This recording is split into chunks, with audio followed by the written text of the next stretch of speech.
ನಮಸ್ಕಾರ ವೀಕ್ಷಕರೇ, ಶುಭ ಸಂಜೆ. ಸಿಟಿ ಹೆಲ್ಪ್ ಲೈನ್ ನೇರ ಪ್ರಸಾರದ ಕಾರ್ಯಕ್ರಮಕ್ಕೆ ತಮ್ಮೆಲ್ಲರಿಗೂ ಪ್ರೀತಿಯ ಸ್ವಾಗತ ಹೇಳ್ತಾ ಇರೋದು ನಾನು ಅನುಷಾ. ಸೊ ನಿಮಗೆ ಗೊತ್ತೇ ಇದೆ, ಪ್ರತಿ ವಾರ ಕೂಡ ನಾವೊಂದು ವಿಷಯವನ್ನು ಹೊತ್ತು ಬರ್ತೀವಿ, ಅದ್ರ ಕುರಿತಾಗಿ ಹೆಚ್ಚಿನ ಮಾಹಿತಿಗಳನ್ನ ತಮಗೆ ನೀಡ್ತಾ ಹೋಗ್ತೀವಿ.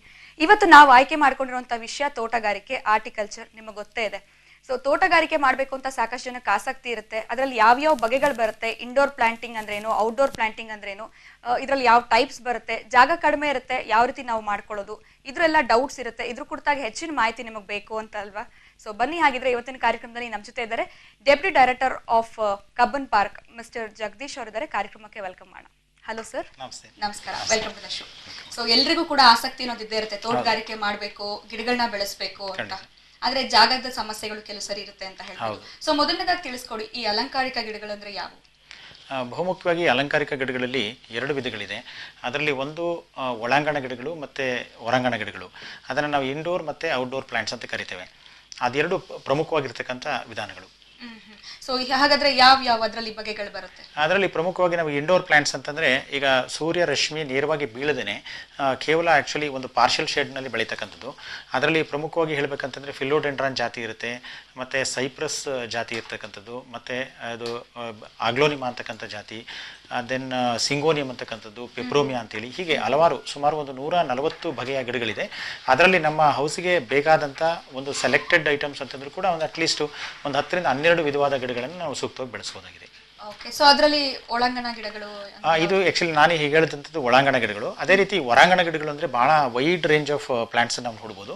ಅದರಲ್ಲಿ ಪ್ರಮುಖವಾಗಿ ನಾವು ಕ್ರೋಟಾನ್ಸ್, ಈಗ ಎಲ್ಲೆಲ್ಲೂ ನೋಡಿದ್ರು ಕೂಡ ಬಣ್ಣ ಬಣ್ಣದ ಗಿಡಗಳನ್ನ ನಾವು ನೋಡ್ತೇವೆ.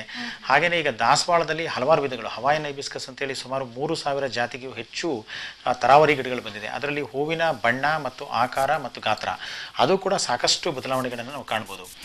ಹಾಗೆಯೇ ಅದರಲ್ಲಿ ಜಾಸ್ಮಿನೈಟ್ಸ್ ಅಂತೇಳಿ ಅದರಲ್ಲಿ ಇರ್ತಕ್ಕಂಥ ಒಂದು ಪ್ರಭೇದ ಇದೆ. ಮತ್ತು ಹಾಗೆಯೇ ಆ್ಯಕ್ಚುಲಿ ಇದು ಒಂದು ಏನು ಸ್ಕೆಫ್ಲೆರಾ ಅಂತಕ್ಕಂಥ ಒಂದು ತಳಿ. ಹೀಗೆ ನಾವು ಆ್ಯಕ್ಚುಲಿ ಔಟ್ಡೋರ್ ಪ್ಲಾಂಟ್ಸ್ ಏನಂತಂದರೆ ನಮ್ಮ ನ್ಯಾಚುರಲ್ ವಾತಾವರಣಕ್ಕೆ ಹೊಂದ್ಕೊಂಡು ಸೂರ್ಯರಶ್ಮಿ ಭಾಳ ಹೆಚ್ಚಾಗಿ ಬೇಕಾಗ್ತದೆ. ನಾವು ಹೆಡ್ಜ್ ಪ್ಲಾಂಟ್ಸ್ ಆಗಿ ದುರಂತ ಗೋಲ್ಡಿಯನ್ ಅಂತ ಬಹುಶಃ ತಾವು ನೋಡ್ತಾ ಇದ್ದೀರಿ, ಎಲ್ಲ ಕಡೆ ಉದ್ಯಾನಗಳಲ್ಲಿ ಅದರ ಒಂದು ಭಾಗ ಆಗಿರ್ತದೆ. ಯೂಫೋರ್ಬಿಯಾ ಮಿಲಿ, ಹೀಗೆ ಹಲವಾರು ಗಿಡಗಳನ್ನು ನಾವು ಕಾಣ್ಬೋದು. ಓಕೆ, ಸೊ ವೀಕ್ಷಕರೇ, ನೀವು ಕೂಡ ಕಾಲ್ ಮಾಡಬಹುದು ಕಾರ್ಯಕ್ರಮಕ್ಕೆ.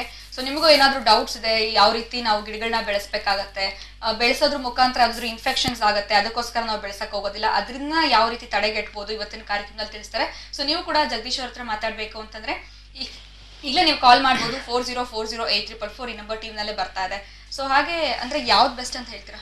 ಅಂದರೆ ಪ್ರಮುಖವಾಗಿ ಈಗ ನಮ್ಮ ಒಂದು ಕಚೇರಿ ಅಥವಾ ಒಂದು ಮನೆ ಇರ್ತದೆ, ಅದರ ಒಂದು ಏನು ಈ ಕಾರ್ನರ್ಸ್ ಇರುತ್ತೆ. ಯೂಶಲಿ ಈಗ ಕಚೇರಿ ಅಂತಂದರೆ ಒಂದು ಟೇಬಲ್ ಇರುತ್ತೆ, ಟೇಬಲ್ ಮುಂಭಾಗದಲ್ಲಿ ಆ ಕಾರ್ನರ್ಸ್ಗಳಲ್ಲಿ ಪ್ರಮುಖವಾಗಿ ಫಿಲೋಡೆಂಡ್ರಾನ್ ಅಂತಕ್ಕಂಥ ಗಿಡಗಳನ್ನ ಇಡ್ಬೋದು. ಅಲ್ಲಿ ಸಾಮಾನ್ಯವಾಗಿ ಕುಂಡದಲ್ಲಿ ಬೆಳೆದು ಅದರಲ್ಲಿ ಒಂದು ಮಾಸ್ಟಿಕ್ ಅಂತ ಹಾಕಿರ್ತೇವೆ.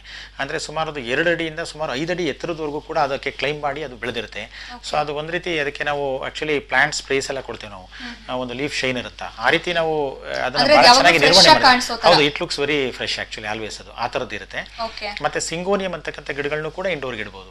ಮತ್ತೆ ಇನ್ನೊಂದು ಪ್ರಮುಖವಾದಂಥ ಗಿಡ ಅಂದರೆ ಫಿಟ್ಟೋನಿಯಾ ಅಂತೇಳಿ, ಅದು ಭಾಳ ಸೆರ್ರೇಟೆಡ್ ಲೀವ್ಸ್ ಇರುತ್ತೆ, ನೋಡಲಿಕ್ಕೆ ತುಂಬ ಚೆನ್ನಾಗಿರ್ತದೆ. ಹಾಗಾಗಿ ಅದನ್ನು ಎಲ್ಲ ಕಚೇರಿ ಇರ್ಬೋದು, ಹೌಸ್ ಇರ್ಬೋದು, ಅಥವಾ ಇವನ್ ಯಾವುದೇ ಒಂದು ಸಭಾಂಗಣ ಇದ್ರೂ ಕೂಡ ನಾವು ಅದನ್ನು ಇಡ್ಬೋದು. ಮತ್ತು ಹ್ಯಾಂಗಿಂಗ್ ಬಾಸ್ಕೆಟ್ಸಲ್ಲಿ ಕೆಲವು ಗಿಡಗಳನ್ನ ಇಡ್ಬೋದು.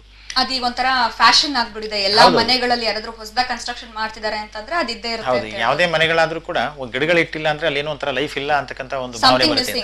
ಎಸ್ ಖಂಡಿತ. ಹಾಗಾಗಿ ಯಾವುದೋ ಒಂಥರ ಇಟ್ ಹ್ಯಾಸ್ ಬಿಕಮ್ ಒಂಥರ ಇಂಟಿಗ್ರಲ್ ಪಾರ್ಟ್ ಆಫ್ ಲೈಫ್ ಅಂತೇಳಿ. ಅದು ಕಚೇರಿ ಇರ್ಬೋದು, ಮನೆ ಇರ್ಬೋದು, ಅಥವಾ ಬೇರೆ ವಾತಾವರಣ ಇರ್ಬೋದು. ಸೊ ಖಂಡಿತವಾಗಿ ಗಿಡಗಳನ್ನ ಇಡ್ತಕ್ಕಂಥದ್ದು ಎಲ್ಲ ದೃಷ್ಟಿಯಿಂದ ವೈಜ್ಞಾನಿಕವಾಗಿ ಒಳ್ಳೆಯದು.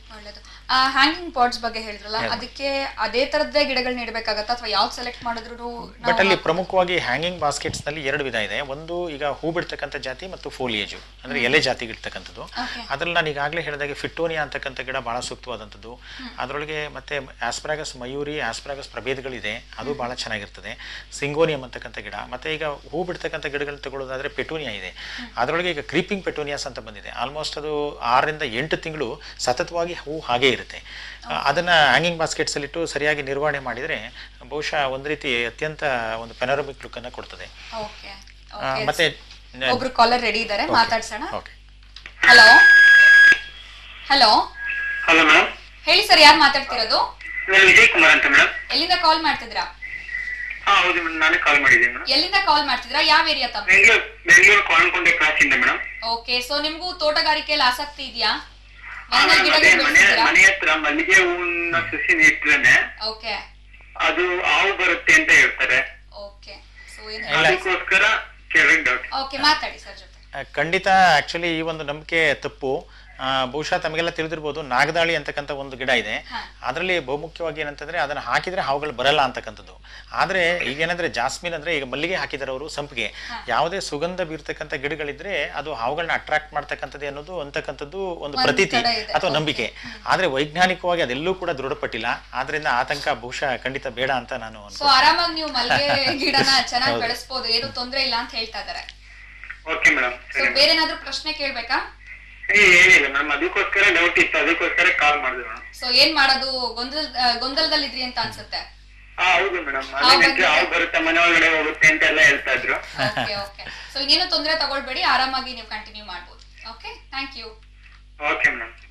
ಸೊ ಅದೊಂದು ತಪ್ಪು ಕಲ್ಪನೆ ಅವ್ರದ್ದು ಅಂತ ಖಂಡಿತ ಹೇಳ್ಬೋದು. ಖಂಡಿತ ಮೇಡಮ್. ಇವರಷ್ಟೇ ಎಲ್ಲ ಸಾಕಷ್ಟು ಜನಕ್ಕೆ ಗಿಡದಲ್ಲಿ ಬಹಳಷ್ಟು ಜನ. ಬಿಡಿಸುವಾಗ್ಲೂ ಅವ್ರಿಗೆ ಸ್ವಲ್ಪ ಎಲ್ಲೋ ಭಯ ಇರುತ್ತೆ, ಎಲ್ಲಾದ್ರೂ ಹಾವಿರುತ್ತೆ. ಸಂಪಿಗೆ ಇದ್ರೆ ಅದು ಮರದ ಮೇಲೆನೆ ಹಾವು ಇರುತ್ತೆ ಅಂತಾನು ಹೇಳ್ತಾರೆ. ಹಾಗಾಗಿ ಆಕ್ಚುಲಿ ಅದು ಎಲ್ಲೂ ಕೂಡ ವೈಜ್ಞಾನಿಕವಾಗಿ ಯಾವುದೇ, ಈಗ ಸುಗಂಧ ಬೀರ್ತಕ್ಕಂಥ ಸುಮಾರು ಒಂದು 150ರಿಂದ 200 ಸಸ್ಯ ಪ್ರಭೇದಗಳಿದೆ. ಅಲ್ಲೆಲ್ಲೂ ಕೂಡ ಈ ತರ ಸುಗಂಧ ಬೀರ್ತಕ್ಕಂಥ ಮರಗಳ ಕಡೆನೆ ಹಾವು ಬರುತ್ತೆ ಅಂತಲ್ಲ. ಆಕ್ಚುಲಿ ಎಲ್ಲಿ ಗಾರ್ಡನ್ ಇರುತ್ತೆ ಅಥವಾ ಪೊದೆ ಇರುತ್ತೆ ಎಂತ ಕಡೆ ಎಲ್ಲ ಕಡೆ ಹಾವು ಓಡಾಡುತ್ತೆ. ಕಬ್ಬನ್ ಪಾರ್ಕ್ ಇರ್ಬೋದು, ಲಾಲ್ಬಾಗ್ ಇರ್ಬೋದು, ಇಂಥ ಪರ್ಟಿಕ್ಯುಲರ್ ಮರದ ಹತ್ರ ಜಾಸ್ತಿ ಬರುತ್ತೆ ಅಂತಕ್ಕಂಥದ್ದು ನಿಜಕ್ಕೂ ಕೂಡ ತಪ್ಪು ಕಲ್ಪನೆ. ಓಕೆ, ಸೊ ಆಗ ನೀವು ಒಳಾಂಗಣ ಗಿಡಗಳ ಬಗ್ಗೆ ಹೇಳಿದ್ರಲ್ಲ, ಅವುಗಳ ಸಸ್ಯಗಳ ಅಭಿವೃದ್ಧಿ ಯಾವ ರೀತಿ? ಪ್ರಮುಖವಾಗಿ ಈಗ ತಮಗೆಲ್ಲ ತಿಳಿದಿರುವ ಹಾಗೆ ಇಂಡೋರ್ ಪ್ಲಾಂಟ್ಸ್ ಅಥವಾ ಏನು ಒಳಾಂಗಣ ಗಿಡಗಳಂತ ಹೇಳ್ತೀವಿ, ಅದನ್ನ ಕಾಂಡದಿಂದ ನಾವು ವೃದ್ಧಿ ಮಾಡ್ತೇವೆ. ಈಗ ಫಿಲೋಡೆಂಡ್ರಾನ್ ವೆರೈಟಿ ಅಂತಂದ್ರೆ ಅದು ಬಳ್ಳಿ ರೀತಿ ಬೆಳೀತಾ ಇರ್ತದೆ, ಎಲೆಗಳಿರುತ್ತೆ, ಅದು ಒಂದು ಮಾಸ್ಟಿಕ್ಗೆ ಹಬ್ಕೊಂಡು ಹೋಗುತ್ತೆ. ಎಕ್ಸಸ್ ಗ್ರೋತ್ ಆಗಿ ಒಂದು ಸುಮಾರು 1-1.5 ವರ್ಷದ ಗಿಡ ಇತ್ತು ಅಂತಂದ್ರೆ ಅದನ್ನ ನಾವು ಕಟ್ ಮಾಡಿ ಒಂದು ಶೇಪ್ ಮಾಡಬೇಕಾಗ್ತದೆ. ಅಂತ ಸಂದರ್ಭದಲ್ಲಿ ಎಕ್ಸಸ್ ಕಟ್ ಮಾಡಿದಂಥ ಕಾಂಡವನ್ನ ಒಂದು ಅರೌಂಡ್ 2-3 ಇಂಚ್ ಕಟ್ ಮಾಡಿ ಅದನ್ನ ನೆರಳು ಬೆಡ್ಗೆ ಹಾಕಿ ಮಿಸ್ ಚೇಂಬರ್ ಅಂತ ಕರಿತೇವೆ ನಾವು. ಸ್ವಲ್ಪ ಅಂದ್ರೆ ಶೀತ ಜಾಸ್ತಿ ಇರ್ತಕ್ಕಂಥ ಒಂದು ಪ್ರದೇಶ ಅಥವಾ ಮರ ಇದ್ದು ಮರದ ಕೆಳಗಡೆ ಇರ್ತಕ್ಕಂಥ ನೆರಳು ಪ್ರದೇಶದಲ್ಲೂ ಹಾಕಿ ಅಲ್ಲಿ ಸ್ವಲ್ಪ ಸತತವಾಗಿ ನೀರು ಹಾಕೊಳ್ತಾ ಇದ್ರೆ ಅದು ಸುಮಾರು ಒಂದು 20ರಿಂದ 30 ದಿವಸದೊಳಗೆ ಅದು ಮತ್ತೆ ಚಿಗುರನ್ನ ಹೊಡೆಯುತ್ತೆ. ಮತ್ತೆ 45 ದಿವಸದಲ್ಲಿ ಆಕ್ಚುಲಿ ಬೇರ್ ಬರೋದ್ರಿಂದ ಅದನ್ನ ಸಪರೇಟ್ ಗಿಡವಾಗಿ ಬಳಸ್ಬೋದು. ಮತ್ತೆ ಎರಡನೇ ವಿಧಾನ ಅಂತಂದ್ರೆ, ಈಗ ನಾನು ಈಗಾಗಲೇ ಹೇಳ್ದಂಗೆ ಬ್ರಯೋಫಿಲಮ್ ಇರ್ಬೋದು ಅಥವಾ ಸ್ಯಾನ್ಸಿವೇರಿಯಾ ಅಂತಿದೆ, ಅದನ್ನೆಲ್ಲ ಎಲೆಗಳ ಮುಖಾಂತರನೇ ಎಲೆಗಳನ್ನೇ ಕಟ್ ಮಾಡಿ ನಾವು ನೇರವಾಗಿ ನಾಟಿ ಮಾಡಿದ್ರೆ 45 ದಿವಸದಲ್ಲಿ ಅದು ಹೊಸ ಗಿಡವಾಗಿ ಬೆಳೆಯುತ್ತೆ. ಸೊ ಹೀಗೆ ಕಾಂಡ ಆಗಿರ್ಬೋದು, ಎಲೆಗಳಿರ್ಬೋದು, ಮತ್ತು ಸಕ್ಕರ್ಸು, ಈಗ ಸಾಕಷ್ಟು ಹಲವಾರು ಗಿಡಗಳಿದೆ. ಈಗ ನಾವು ಆ್ಯಕ್ಚುಲಿ ಸಿಂಗೋನಿಯಂ ಅಂತೀವಿ, ಅದನ್ನು ಆ್ಯಕ್ಚುಲಿ ಸಪ್ರೇಟ್ ಮಾಡಿಬಿಟ್ಟು ಆ ಪಕ್ಕದಲ್ಲಿರ್ತಕ್ಕಂಥ ಸಕ್ಕರ್ನ ತೆಗೆದು ಹಾಕಿದ್ರೆ ಬರುತ್ತೆ. ಆಮೇಲೆ ಸ್ಪೈಡರ್ ಪ್ಲಾಂಟ್ ಅಂತ ಇದೆ, ಅದರೊಳಗೆ ರನ್ನರ್ಸ್ ಅಂತ ಬರುತ್ತೆ. ಸೊ ಮೇಲ್ಗಡೆ ಒಂದು ಕಡ್ಡಿ ಟೈಪ್ ಬರುತ್ತೆ, ಅಲ್ಲಿ ಸಣ್ಣ ಗಿಡವಾಗಿ ಸಣ್ಣ ಬೇರ್ಸ್ ಇರುತ್ತೆ. ಅದನ್ನು ಕಿತ್ಬಿಟ್ಟು ಒಂದು ಕಡೆ ಪಾಟ್ನಲ್ಲಿ ಅಥವಾ ಮಣ್ಣಲ್ಲಿ ಹಾಕಿದ್ರೆ ಅದೇ ಒಂದು ಪ್ರತ್ಯೇಕವಾದಂಥ ಗಿಡ ಆಗಿ ಬೆಳೆಯುತ್ತೆ ಮೇಡಮ್. ಓಕೆ, ಸೊ ಇನ್ನಷ್ಟು ಪ್ರಶ್ನೆಗಳನ್ನ ಕೇಳ್ತೀನಿ, ಮಾತಾಡ್ತೀನಿ ಸರ್ ನಾನು ನಿಮ್ ಜೊತೆ. ಸೊ ವೀಕ್ಷಕರೇ, ನೀವು ಕೂಡ ಕಾರ್ಯಕ್ರಮಕ್ಕೆ ಕಾಲ್ ಮಾಡಿ ತಮ್ಮ ಪ್ರಶ್ನೆಗಳನ್ನ ಕೇಳಬಹುದು. ಸೊ ಡಾಕ್ಟರ್ ಜಗದೀಶ್ ಅವರು ನಮ್ಮ ಜೊತೆ ಇದ್ದಾರೆ, ಸೊ ಕಾಲ್ ಮಾಡಿ ಮಾತಾಡಿ ಅಂತ ಹೇಳ್ತಾ ಸಿಟಿ ಹೆಲ್ಪ್ ಲೈನ್ ಕಾರ್ಯಕ್ರಮ ಮುಂದುವರಿಯುತ್ತೆ after a short commercial break.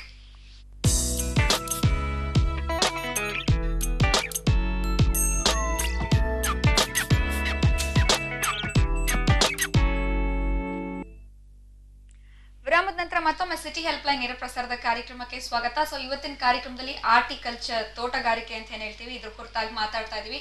ಯಾವ್ಯಾವ ಗಿಡಗಳನ್ನ ಎಲ್ಲೆಲ್ಲಿ ಬೆಳೆಸಬೇಕು, ಹೇಗ್ ಬೆಳೆಸಬೇಕು, ಅದರಿಂದ ಏನೇನು ಉಪಯೋಗಗಳಿದೆ ನಮಗೆ, ಅದ್ರ ಬಗ್ಗೆ ಹೆಚ್ಚಿನ ಮಾಹಿತಿ ಕೊಡೋದಕ್ಕೆ ಜಗದೀಶ್ ಅವ್ರು ನಮ್ಮ ಜೊತೆ ಇದ್ದಾರೆ. ಸೊ ನೀವು ಕೂಡ ಡೌಟ್ಸ್ ಇದೆ, ನೀವು ಏನಾದ್ರು ತಿಳ್ಕೊಳ್ಬೇಕು ಇದ್ರ ಬಗ್ಗೆ ಅಂತಂದ್ರೆ ಈ ಕೂಡಲೇ ಕಾರ್ಯಕ್ರಮಕ್ಕೆ ನೀವು ಕಾಲ್ ಮಾಡ್ಬೋದು.